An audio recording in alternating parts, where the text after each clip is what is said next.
Open world games, they're great, but usually they're smacked with a delay at least twice before eventually releasing, causing so many of this year's games to fall into 2023. But don't worry, I'm here to fix that. Here are 8 sick open world games all coming to consoles and PC this year. Starting off with number 8, Gotham Knights. This game, developed by Warner Brothers Studios, won't actually feature the big boy Batman himself, and the way they introduced that on their Steam page was so unnecessarily dry. Batman is dead.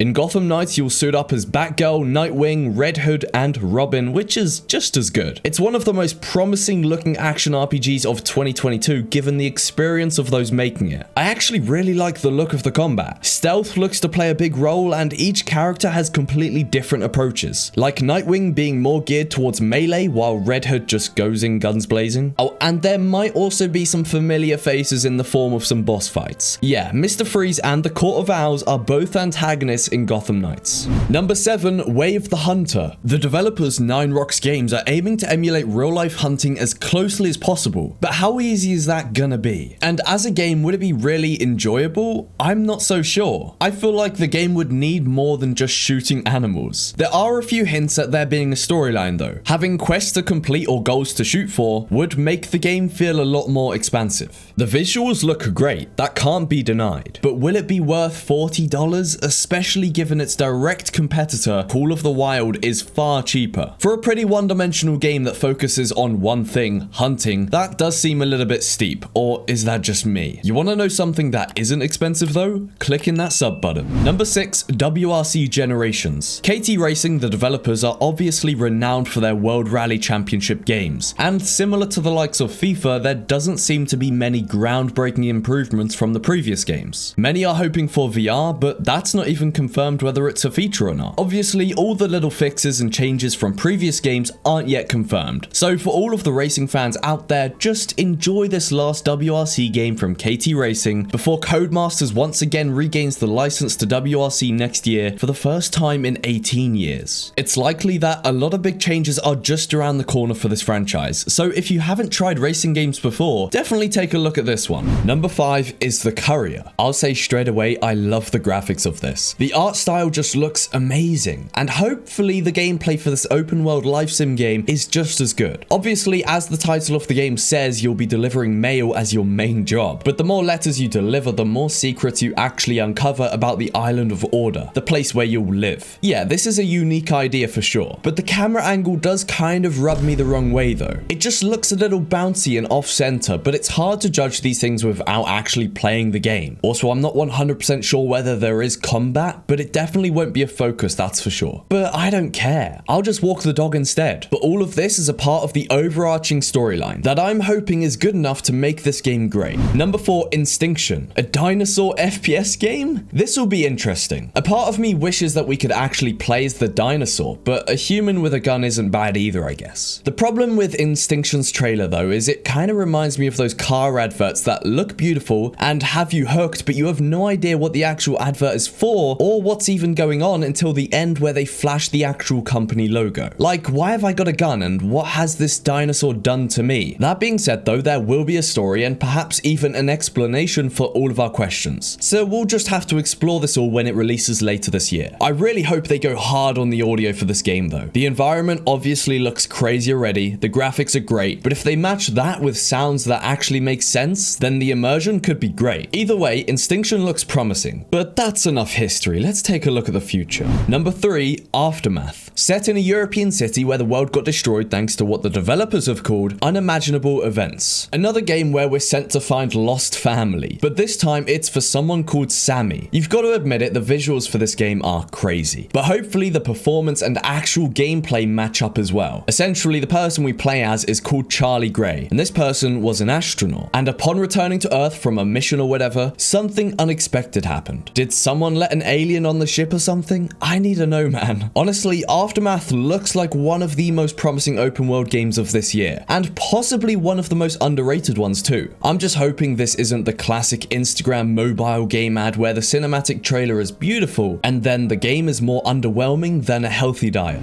Number 2, Airoheart. It's rare for me to include top-down games in these lists, but something about this game gets me more excited than Todd on stage. 16 times the detail. This is an RPG dungeon crawler set in a mystical world with puzzles, quests to save the entire planet, and a couple enemies to fight off. I do like how the combat isn't just one-dimensional though. You can plant bombs, cast spells, drink potions, and probably more. Oh, and anyone with siblings will probably love this game, because the entire story is about stopping your literal brother and his plans to start a war using the power of a stone. I'm not sure why the Steam page even asks the question, would you confront your own brother? Because I'm pretty sure anyone who isn't an only child would probably jump at the chance. Oh, and if you haven't noticed already, Airoheart is actually a tribute to the Zelda game A Link to the Past, but I'm sure you could already tell that given its textures are very similar. Thankfully, I don't think Airoheart will be your average copy a popular franchise game. It's taken inspiration for sure, but they're going the whole way, creating their own music to match the environments and literally building everything including the textures from the ground up.